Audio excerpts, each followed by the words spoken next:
If I die tomorrow, I hope you hear these words. I ain't here to flip no birds or sip no serve. Hope the future generations can get this urge. Stay woke, youngin', and avenge these nerds.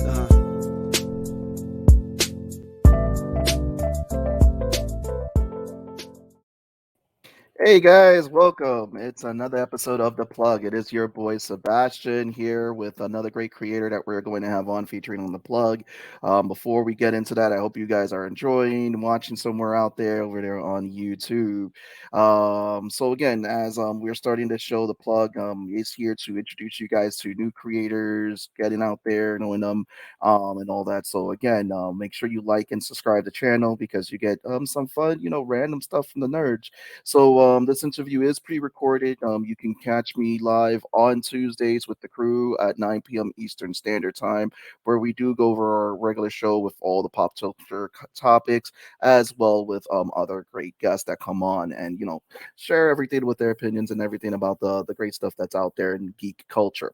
Before we do that, just want to let you guys know, make sure you're also checking out Val on TV. They go on every Saturday. Make sure you're checking out Mo on his Twitch channel. All the links are in our descriptions. Make sure you're checking out Pong twitch.tv/SinShop. Catch the craze. Catch the also to make sure you're looking at up the 4 Letter Nerd. They go on every Wednesdays. And finally, make sure you guys are going there in the link in the bottom. Concrete Combat, patreon.com/Bone Studios. So that's it for announcements. But we have a great creator on. Has been doing a great comic book. That I believe this is her 5th Kickstarter that she is doing with her story, and got to read the story before she came on. And it really, guys, if you are into supernatural, love the supernatural stories, love also to get the kick out of horror, Resident Evil. I want to bring out Corissa Grant to tell you about her book. Go right ahead, Corissa. Welcome. Hi, thanks for having me on. I appreciate it. Definitely. Welcome to the show. So, Carissa, your book is called Redemption, Mhm. and by God, the first book when you sent it to me, it smacks you in the face. So talk to us. So first of all, tell us a little bit about you. Give us your origin story.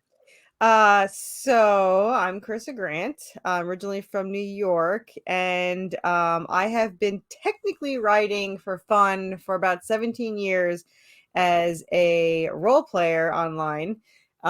So I role played as Claire Redfield for 15 years from Resident Evil 2, and I dyslexic, so I started as a one-liner.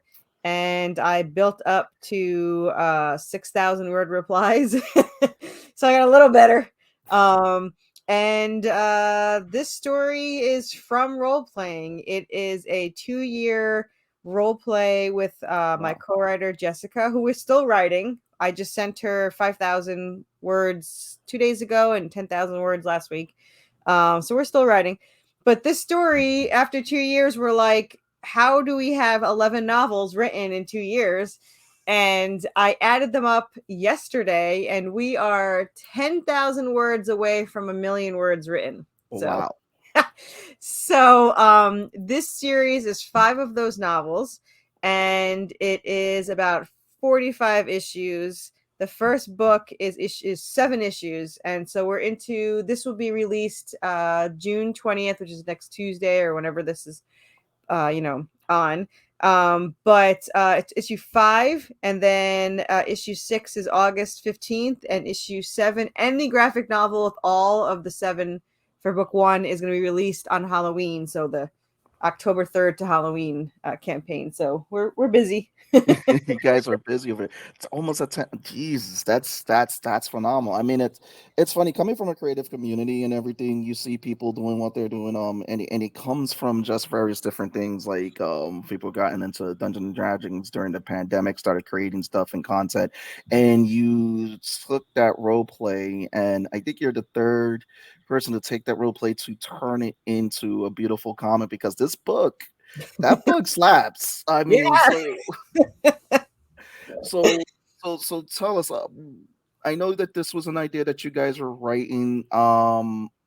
What led to this idea? What was like the light bulb that was like when you started putting it down? Like this is it. Like when it first started and it just bubbled up and everything. So 11 years ago, well, 13 now, but 11 years before we started this I don't know why. I think it was because I was watching Supernatural, but I was thinking of angelic weapons, and I don't know where I researched Remnal, which is the angel that I based it on, because he wasn't even in Supernatural. And later on, when he's in Supernatural, they don't even play him right. So that's what I will say about my story. They're all angels and demons based on scriptures, whereas Supernatural, which I love, they'll just name anything. Like it'll use a name from a mythology and it'll have completely different thing to it. Interpretation. Yeah. But so I, for whatever reason, I studied Remnal, and he's the judgment of souls. He judges souls on earth and brings them to heaven. And I don't know why my brain was like, how does he carry these souls? I don't pocket, I don't know. So I created this little angelic weapon, and it held the power of souls. And for whatever reason, I turned this one idea into this huge thing where Remnal creates my character from the angelic weapon. So she actually has this weapon. She controls it, or she doesn't know it, but she has this weapon. And because it's connected to her, they have to kill her in a certain way to activate it. So the story is pretty much she's Seraphina is an angel descendant, and Draven is a demon descendant, and their fathers are both after this weapon. And they're trying to take it so they could tip the scales of in the favor of even heaven or hell. So whoever gets it can tip the worst. There's another reason, but they hint at it, but we don't really say what it is yet. So my characters don't know this, and they're pretty much in this survival mode, like as you saw, book 1 is crazy. It's got chaos in the name, and you can't blame me for I flat out told you. But they're stuck in this town that merges with hell, and now they're stuck trying to survive against hellhounds and ghosts and zombies and Anubis and a zombie merman in the water, and then they just keep going. There's vampires. You didn't get that far yet. You got to read my comic more. I gotta send you more issues. But 4, 5, and 6 are them trying to fight vampires.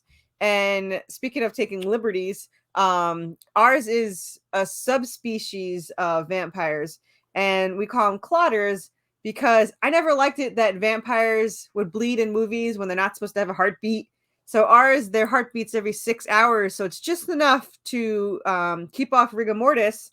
So it makes them stronger and all that fun stuff. But if they bite you, they taste your blood, they can track you anywhere like a homing beacon. Oh, wow. Yeah. And if you kill one of them, then they will track you down and destroy you. So of course, that's what happens. She accidentally gets bit and she kills one, and now they have to go and track down every single vampire from the family. So they go to the warehouse in 6, and there's a huge fight going on with all these vamps and stuff. So but I will say that the story obviously is never boring. Coming from a role play background, you have to write something that's going to intrigue that person to write you back. There is no time to just go and like do whatever, and talk and stuff. I think in issue 5, which is this issue, they talk for like 3 pages before they get attacked by something. So like they do get to talk. So there's that, and there is their first kiss, for that. But and somebody has called it Romeo and Juliet in hell, so that kind of stuck. I didn't want to say it, but that was the vibe I was getting when you were saying. I was like, oh wait, I'm thinking Montague's, Capulets. Now when you said fathers, I was like, yeah, what did they do? Yeah, so you got these fathers, and they're very manipulative. The fathers, like you can see, so like her father is controlling Anubis with a remote control, and the remote is in his belt. You can see it, and there's runes that spell out Anubis. So he uses Anubis to track down Seraphina, because everyone's been saying, oh, Anubis isn't bad. He's not bad. He's being controlled. And his father, the demon, he controls the hellhounds, so he sends those hellhounds after them. So you've got those two sides of it. But they never really see the fathers. Like we see them, we hear them, we love their little banter going on, but they don't ever see them. So they're kind of being like, they're always on the rooftop, they're always on the sidelines. And so that plays into like later when they kind of use it against them. They're like, oh, we're the happy father or whatever. I think that's always great storytelling for me right there. Is like when you don't see those main figures, but you hear of them, you know of them, and it's until they make their appearance, that's when it gets very commanding because like, oh, that's when you feel like things have gotten real. It's funny because so they're supposed to be enemies, but everyone has asked me, are they really enemies? Because they get along with each other. I was like, they don't. I was like, so the angel absolutely hates the demon. The demon kind of, I don't know if you've ever seen Lego Batman, but that's what it reminds me of because he kind of like, oh, I'm nothing without you. I want to play with you. But so like in issue 7, they kind of fight and they're fighting to try to stop something, which of course causes that something to happen. And the angel says, I completely loathe you. And the demon goes, that's my favorite thing about you. So it's like, they have this little banter back and forth thing. So they kind of have the same goal. So they've got that working for them. But yeah, so my characters, they go through we torture our poor characters, man. They just, I feel so bad. Like every 5 minutes they're fighting something or being beat up or Oh, I was whatever. like, yeah, I'm sitting there reading this, and I'm like, when do they get to breathe? I'm like, you really put them through the ringer, but it's like, but it, I think that's one of the great aspects about the book is that it definitely has a lot of action to it. Yeah. It's moving, and it's not just action for action's sake, because you still have those elements of stories that is definitely popping up to move the story along, and like you said, it definitely gives the readers with the action sequences a lot of great beautiful visuals, so it's like kudos. Yeah. I mean, and my artist is phenomenal. This is his first paid job, so he's never done this before. We've never done this before, so we're no help. But he's just like he picks the panels. He does an amazing panel layout. I mean, he does a really good job. And I mean he's not just a paid artist. He's really into it, like we are. Like he'll get all like, oh, they're gonna be okay kind of thing, and I was like, yeah, you got 45 more issues to go. So he really gets into it, which is great because you can't really buy that kind of loyalty. I mean, he went away for 30 days and 2 weeks in, he's like, I miss drawing the story. I can't wait to get back. I was like, we miss getting pages. Hurry the hell back. And it's such an we're so addicted to it. Like, so, I mean, each page is like, oh my God, it's a new page. So it's very chaotic, but it's very, I mean, he's already finished issue 6. He finished it yesterday. Oh, nice. And now he drew it, so he's going to color it. It'll be colored in like 2 weeks. But we like to be like ahead of I like to have it, like I already have a couple of issues, like the hard copy, because I love to have it in hand. I don't like to make people wait. Like for issue 4, I don't know if you know how Kickstarter works, but you don't get your money for like 2 weeks. Yeah. But I didn't want to wait, so I mailed them out the day after I received them in the mail, which was like 4 or 5 days before I even got paid. And they were like in the mail, and people were telling me they got it already. I hadn't even paid yet. I'm like, but I got them all out in one day, and they're all gift wrapped in tissue paper, which cracks me up personally because I hate gift wrapping. But for some reason, I'm like, la la la, gift wrap, whatever. But my own husband's presents have never been gift wrapped. I'm like, here you go. So now I feel kind of guilty about that. It's like you're giving your babies away. That's it. You're giving That's nice what little I gifts. So I'm very protective. how did the team and the name Worthy Chaos come to form? The powers that be that gave birth to this comic Redemption. So I will tell you, the name is something that was not easy to come up with, but it just one day clicked on me. So Seraphina, her angelic blood attracts everything negative. So, like they go through hell. So she always feels guilty that Draven gets hurt or has to fight for her. So she always feels guilty and thinks that she's a burden, and that's why she almost walks out because she wants to save him. And he always says that she's worth it. You're worth it. So she's the worthy chaos. So to him, she's chaotic, but she's worth it. So that's where that came from. Now I will tell you a little tidbit about our story that a lot of people might not know, and it's a little different than other stories.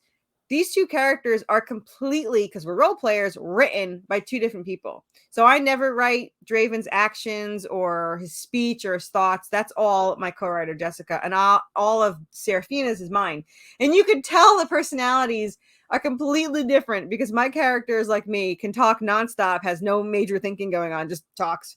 And then Draven, like my co-writer, just everything's thoughts, you know. And in issue 5, we do have thought bubbles, which one person said that's kind of retro. You should get rid of those. It's like that's my favorite part.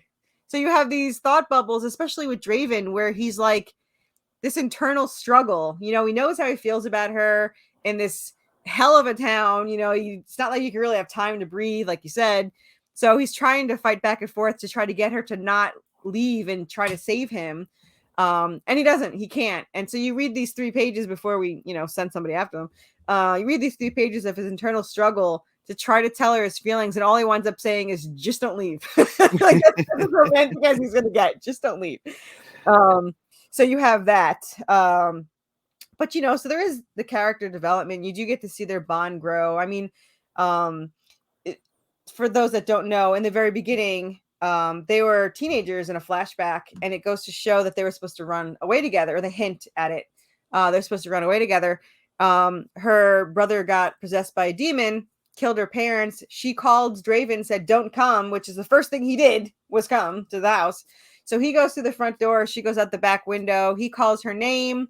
She gets hit by a car, gets sent away. He slips on her blood, gets, you know, arrested for the murder, which was a setup, by the way. There's a hint for you. That's a big setup. But so they're separated for 10 years. So he trained as an assassin and she trained as a supernatural hunter. So when they meet up, they're these kind of, you know, closed off people that have been like on their own, thinking that their soulmate has been killed for this long. So like my letter the first time was like, shouldn't they be kissing and happy to see each other? I'm like, no, did you read it? No, they're not. You know, she thinks it's a nightmare. He thinks it's a nightmare. She thinks it's fake, you know, a trick. So they don't really, and then 5 seconds later, they're attacked by an entire town of ghosts anyway. So it's not like they had this much time to do anything. So, but they slowly get some time. But it actually gets more chaotic in book 2. So it doesn't get any easier. What did that's very interesting because it's like and I like how you guys did that. I didn't know that. That's actually a really interesting way to build the characters where you had 2 different people writing the dialogue for Yeah. those characters. And like you said, that they don't really mesh well in the beginning when they see each other. They're like, you know, is this fake? Is this real? Like you especially get it from Draven Yeah. because like He's so obviously stubborn, oh bastard. but I'm like, he's starting to see this stuff, and she's the monster hunter. He's like, this is just a dream. I was like, okay. I know. Yeah, wake up, bucko. He thinks it's a dream, but he still won't let anything happen to her. He's like, it's a dream, but I can't bear to see her get hurt. So yeah, and then it finally clicks him. Did you read 1 and 2 or just 1? 1. Okay, I gotta send you more then. Because 2, you get Anubis comes out and you get this this whole thing going on. It's pretty cool. Oh, but I will say, so our Kickstarter, as I said, which by the way, if anyone ever needs to find us, all you have to do is search Worthy Chaos and Kickstarter. We're the only thing that pops up. But we have a really cool, which I forget to mention every single interview. We have a cool add-on that for like $99, you can be drawn in as a zombie in issue 8. So like you could pick if you want to be staggered on or if you want to pick your demise or whatever.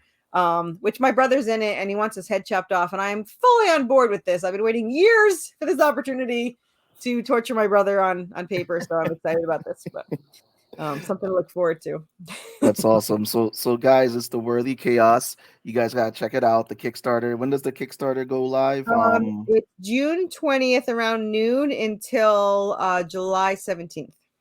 And if you guys are seeing this interview afterwards, keep following the Worthy Chaos because as you can see, there is more for the story coming out. So obviously there are going to be future Kickstarters. Yeah, You go ahead and to support. We already have a Kickstarter. The next one's August 15th and then October 3rd and then January 23rd. So just hang around. It'll be one eventually. And it isn't pre-launch now. So if this airs before June 20th, you can go sign up for the pre-launch. I think we have like 80 followers or something. So I'll just follow you on social media. That's it. Yeah, we have Twitter. We actually have a Facebook group that I made like 2 weeks ago. We have like 500 members. It's a Worthy Chaos group where you can, if you're an indie person, because we support all indie people, you actually can post your link if you're launching or whatever, and artists can post their work so that they can nice. share each other. Yeah.